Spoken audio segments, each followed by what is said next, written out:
Olá, sejam bem-vindos a mais um vídeo do nosso canal.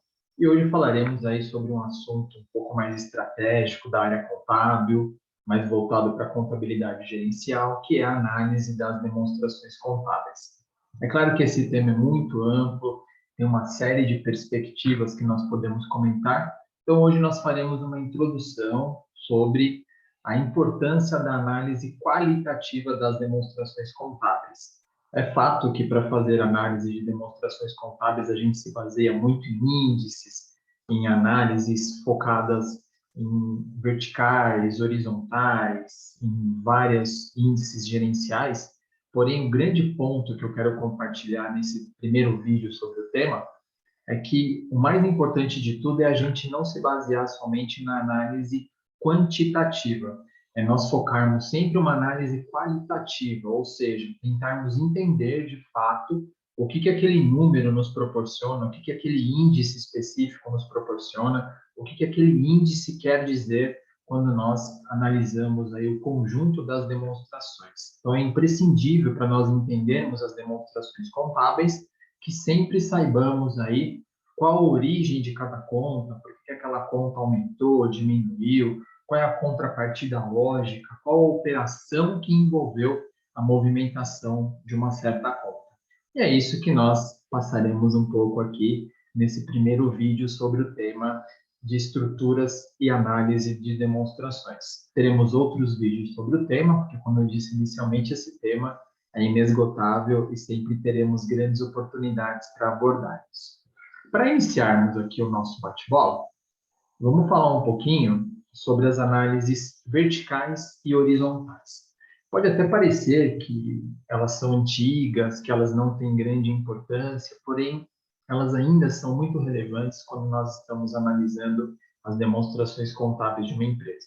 Nós temos aqui, por exemplo, uma empresa que apresenta saldos comparativos de 2020 e 2019, do ativo, passivo, patrimônio líquido. Então, seria aqui uma análise básica do balanço patrimonial. E aí nós temos aqui, nessa primeira coluna, a análise horizontal, e temos duas colunas aqui de análise vertical. Então, primeiro vamos entender um pouquinho o que significa cada uma. A análise horizontal, ela demonstra qual é a evolução de cada conta de um exercício para o outro.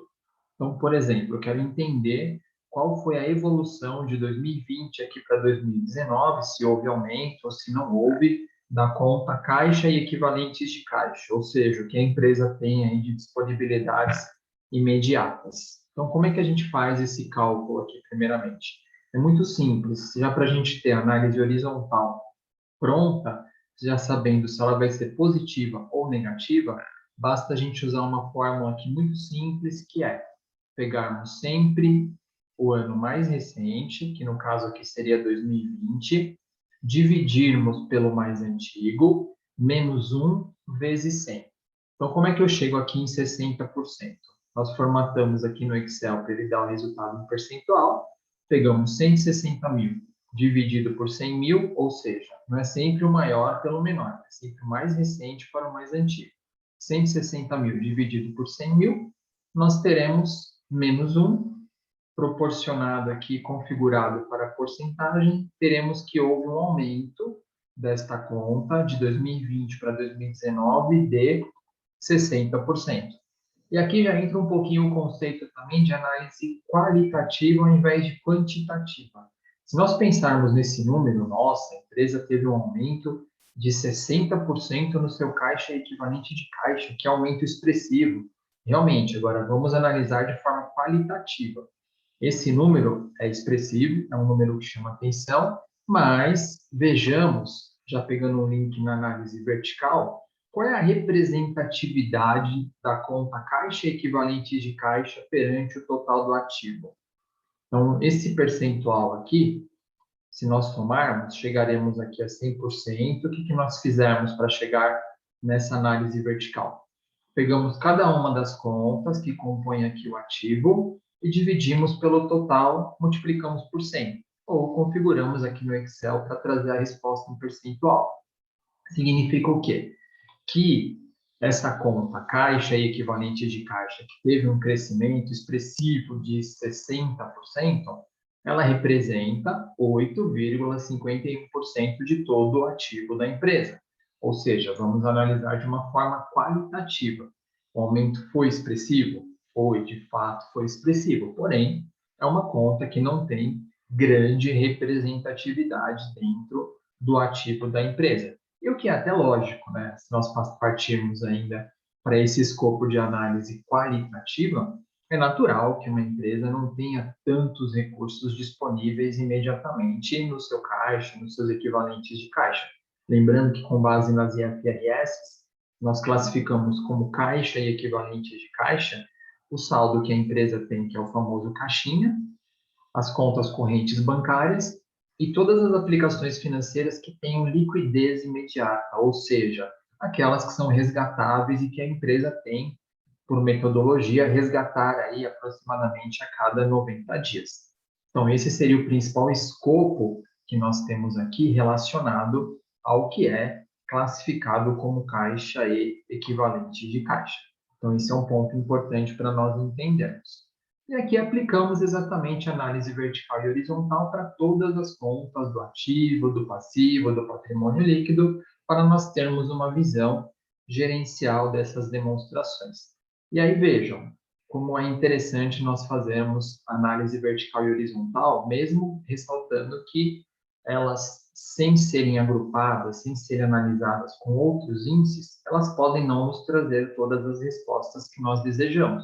Mas elas são um indicador interessante também para nós agruparmos com índices, com outras ferramentas e termos uma análise global, gerencial das demonstrações contábeis da empresa. Então, vamos passar aqui por alguns itens, somente a título de comentário. Nós vemos, por exemplo, que a empresa ela teve um aumento expressivo na conta de clientes. Clientes é uma conta representativa, ela representava aqui 27,2% em 2019, representa 42,55% em 2020 e cresceu em torno de 167%. Se nós analisarmos aqui de uma forma quantitativa, nossa, que ótimo, ou um crescimento grande de clientes, mas de forma qualitativa, nem sempre esse crescimento pode ter sido bom. O que acontece? Às vezes, nesse caso aqui, a gente teria que aprofundar um pouco mais a análise, mas nós temos que entender por que houve esse aumento expressivo de clientes. A empresa enfatizou mais faturamento?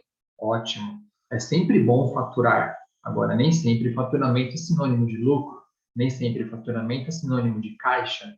Então, se eu faturar a qualquer custo, se eu faturar a qualquer preço, eu posso ter um problema depois e não ter uma lucratividade desejada. Então, aqui a gente teria que acoplar alguns índices de rentabilidade, que eu vou até mostrar numa próxima planilha, para a gente melhorar esse estudo. Outro ponto importante: será que a empresa ela concedeu muito prazo para os seus clientes, em contrapartida ela vai acabar precisando de capital de giro? Se ela precisar de capital de giro e ela recorrer, por exemplo, a bancos, ela pode ter um problema, porque nós temos dois tipos de capitais de giro. Nós temos o que nós chamamos de recursos naturais, que aí eu ficar devendo dentro do prazo legal para um fornecedor, pagamento de tributos, adiantamentos, e nós temos os endividamentos ou capitais de giros onerosos, que é o buscar recurso com o banco. Nem sempre é interessante eu buscar recurso com o banco para suprir o meu capital de giro. E se nós analisarmos aqui, essa empresa, ela até teve uma redução aqui no passivo circulante, em termos de empréstimos e financiamentos. Nós tínhamos aqui os empréstimos e financiamentos de 2019, representando 9% do passivo circulante, e representando 4% em 2020. Aqui, então, houve uma queda, ou seja, essa empresa ela teve provavelmente pagamentos ou amortizações dos seus empréstimos e financiamentos, porém, fica claro também em longo prazo que ela fez novas captações. Em termos de análise vertical aqui sobre o total do passivo, ainda não é um percentual comprometedor, porém, a gente percebe que essa empresa acabou gerando uma captação de longo prazo aqui em torno de 50%. Ainda se ela conseguiu captação de longo prazo para aplicação em curto e vai ter um retorno breve disso, perfeito, não temos um grande problema. Agora, o que eu quero salientar e convidá-los aqui nesse sentido? É que utilizem análise vertical e horizontal, principalmente para apurarem quesitos que podem ser questionados e respondidos com os índices tradicionais que nós temos. Então, aqui, fazendo um breve panorama sobre esse ativo, sobre esse passivo, a gente já levantou aqui N possibilidades. Então, como que eu respondo essas possibilidades? A gente costuma usar muito, em termos de análise qualitativa, análise vertical e horizontal, não como um panorama já que vai trazer respostas imediatas para nós, mas que vai trazer dúvidas, que vai trazer quesitos, que vai trazer reflexões para que nós consigamos responder essas reflexões por intermédio de outras análises, por intermédio de outros índices. A propósito, nós trouxemos aqui alguns índices aí que nós costumamos utilizar no dia a dia. Aqui tem índices compilados de vários autores, vários livros, então não quer dizer que esses índices são os ideais. Os índices são muito realmente subjetivos, tratáveis. Cada profissional, cada empresário, cada analista pode aí desenvolver índices, inclusive, que ele acredite que são os ideais para o seu dia a dia, para mensurar o capital, para mensurar o endividamento, para mensurar a liquidez, para mensurar a rentabilidade do seu negócio. Entretanto, nós trouxemos aqui alguns que nós acreditamos que é interessante e que nós utilizamos aí no nosso dia a dia. A propósito, todos os nossos seguidores aí têm por costume nos mandar e-mail pedindo as planilhas que nós utilizamos aqui. Fiquem à vontade. Essas planilhas que nós utilizamos no nosso canal, elas são disponibilizadas aí para os nossos seguidores, para quem assina o nosso canal, para quem nos acompanha. Então, fiquem à vontade. Quem quiser aí nos enviar e-mail, para pedir as planilhas, a gente vai sempre respondendo e compartilhando, que o grande foco do nosso canal realmente é compartilhar conhecimento, compartilhar desenvolvimento e fazer com que as informações sejam segregadas e disseminadas aí para o maior número de pessoas possíveis. Então vamos lá. O que nós temos aqui em termos de índices que nós segregamos? Nós fatiamos aqui, fracionamos em alguns temas. A estrutura de capital. O que significa a estrutura de capital? Como que a empresa capta recursos? Se ela capta capitais de terceiros, se ela tem um capital próprio relevante, se ela tem capitais de terceiros onerosos, se ela tem capitais de terceiros não onerosos, que a gente complementa aqui com esses índices de relacionamento bancário, liquidez. Não adianta nada a empresa ela vender muito, mas ela não ter fluxo de caixa, ela não ter liquidez, ela não ter capacidade de pagamento. Então, os índices de liquidez, eles medem a capacidade de pagamento. Acoplamos aqui também os índices de ciclo financeiro. O ciclo financeiro também a gente gosta muito de utilizar no dia a dia, porque os índices de ciclo financeiro, eles mostram como que a empresa está desenvolvendo em termos de dias o ciclo operacional e o ciclo financeiro do seu negócio, quanto tempo ela demora para vender o estoque, quanto tempo ela demora para pagar o fornecedor, quanto tempo ela demora para receber do cliente. Isso traz alguns indícios muito interessantes para o dia a dia. E é claro, toda empresa existe para trazer lucro, toda empresa existe com foco de rentabilidade. Então, nós temos aqui também alguns índices relacionados à rentabilidade para que nós consigamos mensurar se os esforços empreendidos aí pelos empresários, pelos sócios, acionistas, empreendedores, eles estão gerando o mínimo de retorno que a empresa deseja e necessita. Para facilitar aqui um entendimento de todos que pretendem utilizar aí os índices que nós compilamos aqui, repito, não são regras, não são os melhores, são índices que nós utilizamos no dia a dia e que compilamos aí de uma série de autores, de uma série de livros, que nem cabe aqui citar todos, porque alguns também a gente foi adaptando. Então, fiquem à vontade para utilizar, fiquem à vontade para adaptarem também dentro desses índices que nós apresentamos aqui. Então, vou pegar alguns exemplos aqui para a gente discutir. Didaticamente, a gente trouxe as fórmulas para apuração aqui de cada um desses índices e uma análise quantitativa. Vamos sempre focar a qualitativa, mas é bom, quem quiser entender um pouco melhor aqui a questão da análise, saber também que quantitativamente qual é o ideal. Então, por exemplo, estrutura de capitais, endividamento. O que a gente mede aqui nesse primeiro índice que nós estamos chamando de endividamento, mas tem autores que chamam de alavancagem, enfim, tem várias nomenclaturas, várias possibilidades. Capital de terceiros dividido pelo patrimônio líquido vezes 100. Então, o que esse índice aqui vai mostrar? O que é o capital de terceiros? É o passivo circulante mais o passivo não circulante. A somatória do passivo circulante mais o passivo não circulante dividido pelo PL, que é o quê? Que é o capital próprio vezes 100, nós vamos entender o quanto que essa empresa busca de capital de terceiros perante o seu capital próprio. Em tese, em regra geral, quanto menor, melhor. Mas depende muito, tem que fazer uma análise qualitativa. E se a empresa ela toma muito recursos de terceiros, mas são recursos naturais, se ela consegue bons prazos com fornecedores, se ela tem algum tipo de parcelamento tributário, enfim, tudo tem que ser analisado. Não tem uma regra, sempre quanto menor, melhor, quanto maior, melhor. Tem um parâmetro.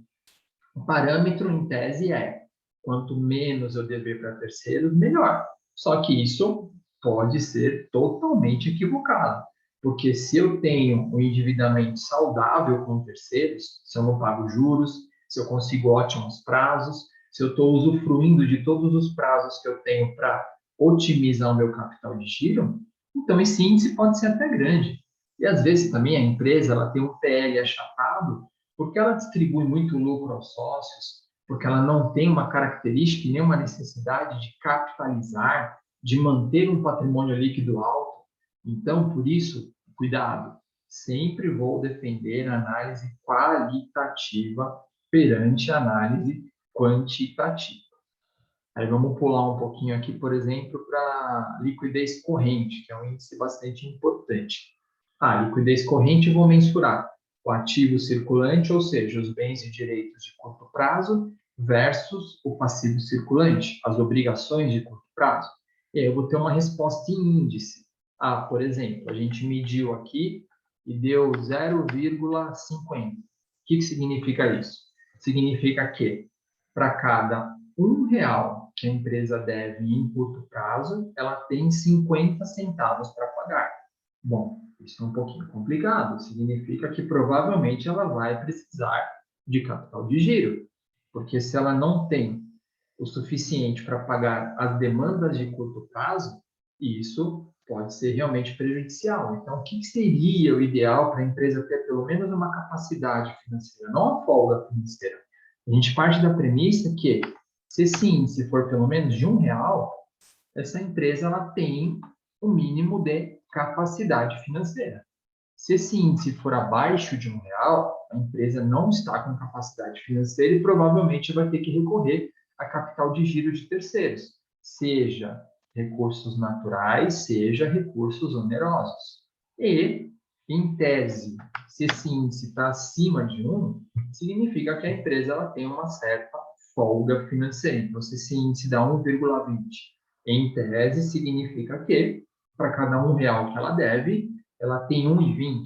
Entretanto, vamos para a análise qualitativa. E a análise qualitativa ela fica mais viável quando a gente mensura a liquidez seca, por exemplo. Por quê?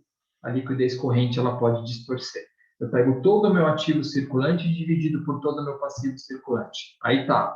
A maior conta que eu tenho no meu ativo circulante é estoques. Se eu não vender estoque, eu não vou ter a liquidez. Ou então minha conta é muito grande a receber. Se eu não receber do meu cliente, eu não terei a liquidez. Então, a gente tem um outro índice que traz um pouco mais de qualidade na liquidez corrente, que é a liquidez seca, que a gente costuma tirar da liquidez seca estoques, despesas antecipadas, que são ativos realizáveis, mas são ativos que não estão disponíveis naquele momento.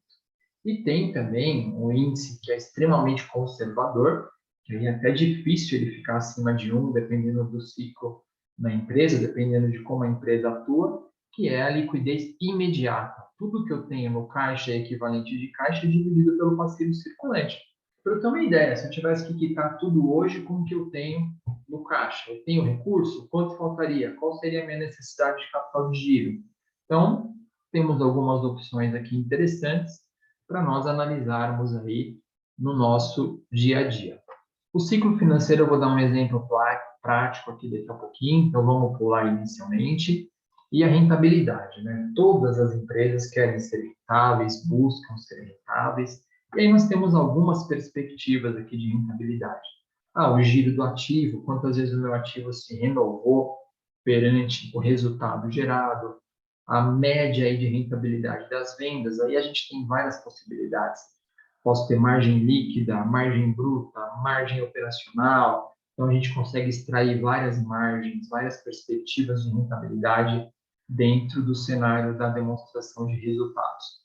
E até a rentabilidade do patrimônio, para empresas que têm que pensar em reinvestimento, indústrias, por exemplo. A indústria, ela sempre tem que ficar preocupada com inovação, ela sempre tem que estar com o seu ativo imobilizado em dia. Tem algumas empresas que precisam de otimização constante. Então, até que ponto que o resultado ele está alimentando o meu patrimônio líquido para eu fazer investimentos futuros?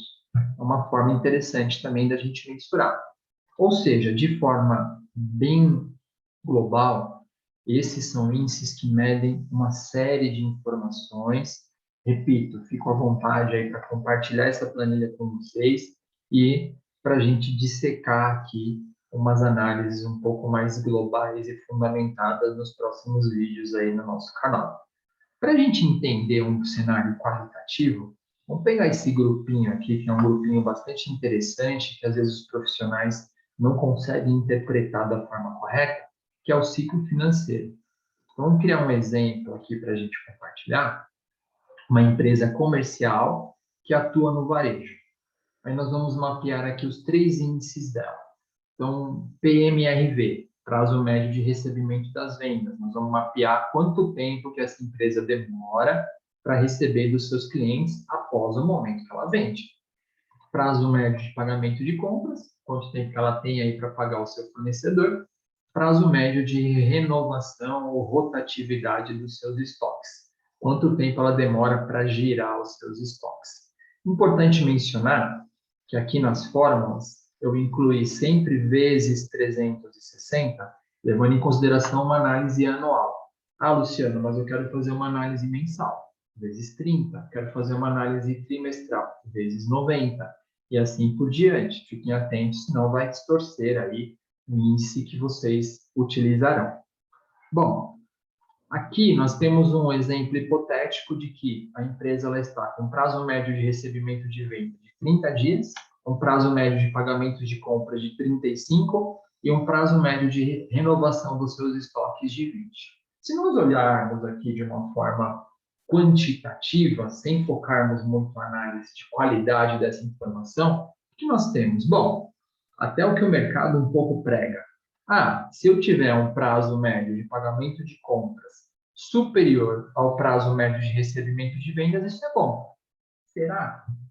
Isso é um praxe. Isso é uma meio que lógica do mercado. O ideal é sempre eu ter um prazo maior para eu pagar o meu fornecedor do que o prazo que eu vou receber do meu cliente, porque daí eu recebo e pago. Eu não tenho que usufruir de capital de giro.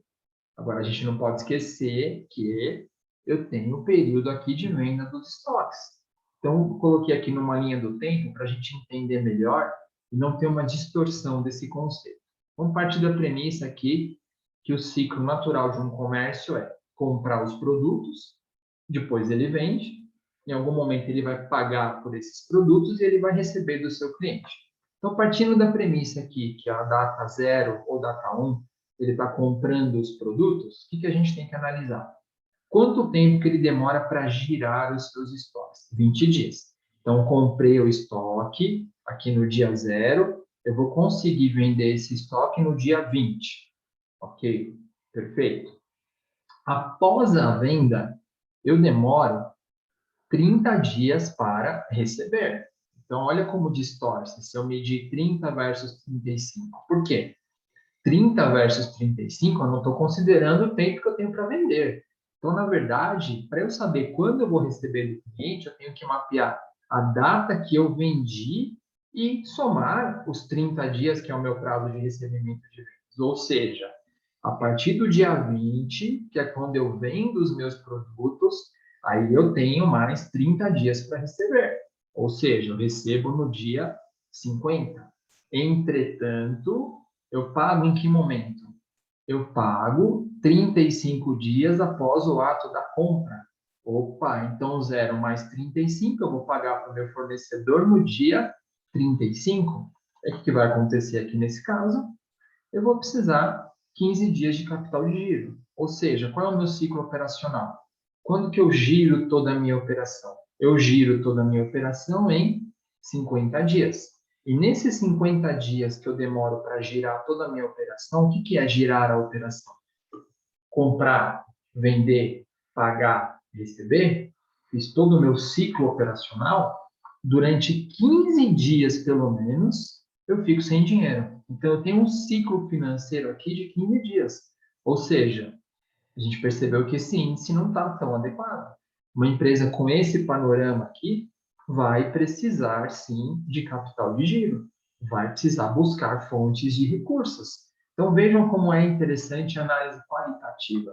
A gente ouve muito falar por aí, quantitativamente. O importante é que o prazo médio de recebimento de vendas seja menor do que o prazo médio de pagamento de compras. Ótimo, fato, desde que eu compare também com o tempo que eu demoro para girar meu estoque.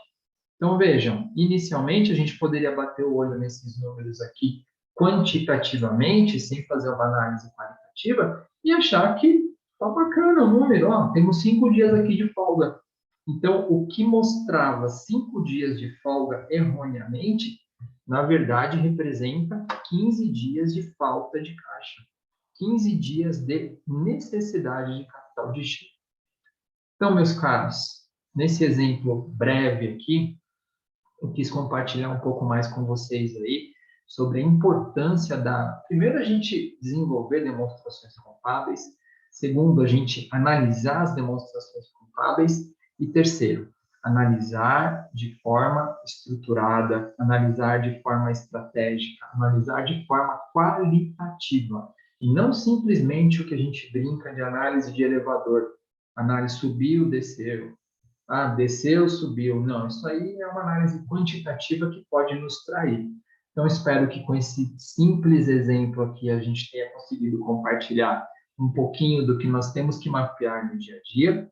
Acompanhe os nossos próximos vídeos que nós traremos aí mais novidades também a título de contabilidade gerencial, IFRS, tributos, planejamentos tributários, que é o nosso grande foco. E pedimos aí divulguem o nosso canal, assinem o nosso canal para nos ajudarem aí a cada vez mais disseminar conhecimento, que é o nosso grande objetivo. Então, lembrem-se, professor Luciano Perrone, IFRS e tributos, assinem, compartilhem, nos ajudem aí nesse desafio de cada vez mais compartilhar e disseminar conhecimentos. Um grande abraço e até o nosso próximo vídeo. Tchau!